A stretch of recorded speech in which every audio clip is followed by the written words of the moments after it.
So tell us about Hillbrow then. You said just go. We need to go. Yeah, I think we need to go. I mean, it Right. was scary. I mean, every time I've been there with people who I feel safe with. So, like these boxes. Yeah. That was great, you know. But I used to go to Drill Hall and park there and then walk up Claim Street with someone from the Drill Hall. So I had to have like kind of a guard going there as well. I think, I mean, a lot of white kids go there for drugs as well, heroin. But even then on the outskirts, I'd say, like more on the Yeovil, Orange Grove side than inner Hillbrow. Yeah. And Hillbrow kind of butts on to where the galleries in Dewar Park. I mean, that's the bottom of Hillbrow there. I'd Yeah, say it's it ends massive, at Dewar actually. Park, Yeah. And they did a study recently, some vid students did a study it was actually the curator of that urban consent. She worked with some vid students on gender in public space. And it was very interesting where they looked at Dewar Park and noticed people's movement. And the men sit and drink or play cards and they stay in one place, usually for a long time, or they lie on the grass sleeping. And the women and children are the ones that are constantly passing through and they're always moving. So the men are staying put and drinking or doing whatever. You'll hardly ever see a woman lying down on the grass sleeping, whereas I men... noticed that when I was up there the other day. I had a quick look in the park while we were at Jag and walk around. Getting over Babalas and I think alcohol is a huge problem. Huge. Massive. Not only in Joburg but Alex and Soweto as well. Like, huge, especially Alex. They've got these campaigns at the moment, like alcohol destroys communities and families. And in England we've got a huge drinking really culture with our working class in England as well. Well, all classes. It's a big drinking culture in England. Yeah, it's historical. Drinking and gambling. Yeah. Right, gambling, okay. When you see a group of guys They around a do. little table, that's I did a remember, I don't know if you heard about it, but on Nelson Mandela's birthday, he's trying to, it started this year, he's trying to promote 60 hours of community service on his birthday around the world. Wherever you are, just volunteer an hour of your time to do something for your community. So me and my friends went face painting in Kliptown, and it was part of an event. And the only people there were children, because I assume, or I overheard someone talking, but it's not easy to, it's not difficult to assume that the mothers are out working and the fathers are at home getting over babalas or out hustling, hangover, or out hustling for some, and the mothers have gone to the, and the kids roam free, you know, and you get like 9-year-old girls with 2 babies who are either their cousins or their younger siblings, and it's just, and they're walking in the street, and they, you know, it's like total, and the cars are zooming past, and you know, it's chaos. It's totally growing up fast, exactly. And also with the HIV epidemic as well. The mothers and the fathers are dying off, and then you get the older generation, old, and if they're still alive, and then you get the younger, the teenagers, which are looking after the babies. But that's more prominent, I think, in the rural areas. Like Transkei. But I'm sure it's happening. I mean, my friend is. You met him at Kitchener's, that German guy. Yes. Briefly, he's a Joburg Gen. You must have by then. I was telling him about this project, and he was like, "You guys come to Joburg Gen and see what the fuck's going on there." Joburg General. Is that in the square mile? Yeah.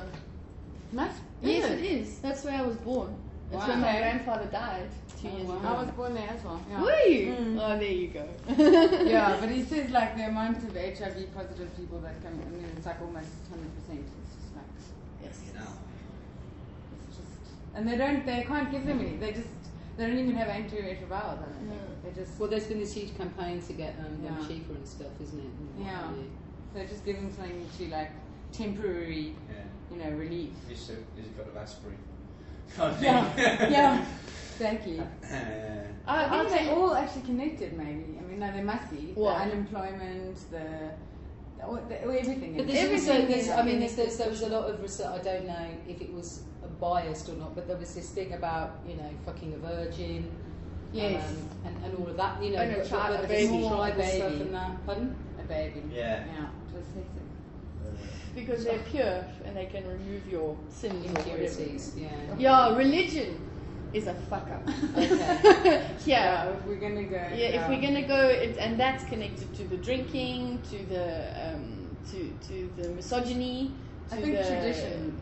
and tradition. My boyfriend was telling me he is he's Christian and his father's Catholic, but he's black, obviously. So they've got, and he says, and did I say his father's a bishop? No, not a bishop, cleric, pastor.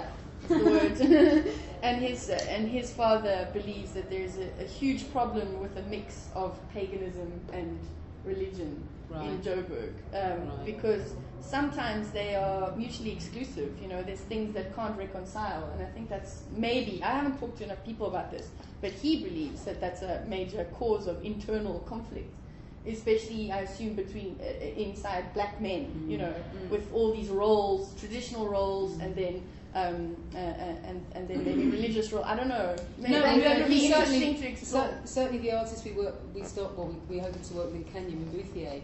One of the things he said to me very casually, and that's why it was so shocking, was in his village, because Kenya's got no infrastructure to get kids to university from the ghetto or anything, but in his village they basically pay for 3 of them. They all put money in the pot, 3 every cycle go through, and they look after them when they go to uni or whatever, and he was one of the 3. Then you become a really young elder, because 25% of whatever you earn has to go back to the village, because it's their payoff, you know, it's their incentive. And he sort of said very casually, well, the problem is, you know, I get invited to 12 funerals a week and I can't go because I work for the Ford Foundation. And I'm like, what? He said, well, it's only a good funeral if I'm there. And it's all HIV. And you're just like, you know, and and I was really interested. I did some research on the latest president, and it's like, so you're a polygamist, you've got all these wives. You've been. You think that if you have a shower after sex, you won't get HIV? Yeah. And you've been done. You've been avoided a rape charge, and you're homophobic. So he's in a schism between some kind of tribal thing and being this leader that has to sit on the Western stage. Well, it felt like a real microcosm for me. Absolutely, and that's a prime example. You know, sex is a prime example of that conflicting. So on the one hand, you are virile and a real man, Because you've got 18 kids. Because you've got 18 kids and however many wives, and that's important for an African man. But then on the other side, there is, you know, if you're a Christian as well, then it's about abstinence and monogamy, and I mean, how do some men reconcile that? My boyfriend was saying that he can't go, he's seeing a therapist in Soweto because that's where his dad's congregation is, where he was born, and this woman, she's a qualified therapist, he can't talk to her about sex, about his sex life, because there's a kind of inherent judgment there.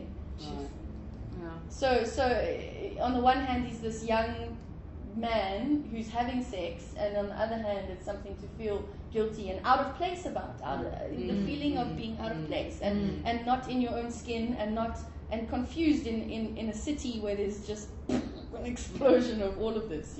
And also, you know, what's taught me from working in prisons and stuff is that people that can't articulate a set of emotions will just punch or hurt. Women tend to go in and men tend to go out. This has been my experience in prisons. So if you haven't got that articulation, then you get a proliferation, and it happens. You know, the belt is a really important symbol of West Indian culture in England, as it was with the Irish community. For the West Indians, it came from the historical slave trade. And then, you know, when you had guys coming in the 50s and getting emasculated at work, they would have a cupboard with a set of belts on with their children's names on them to beat them with. And that is still not really discussed in West Indian culture, because when you're in a minority in a country where you're kind of being put down and oppressed, etc., or people are looking for your tails under your coats, which is what happened in the 50s when people came off the boats, what you do is you take that external oppression that you can't do anything with, and you go home.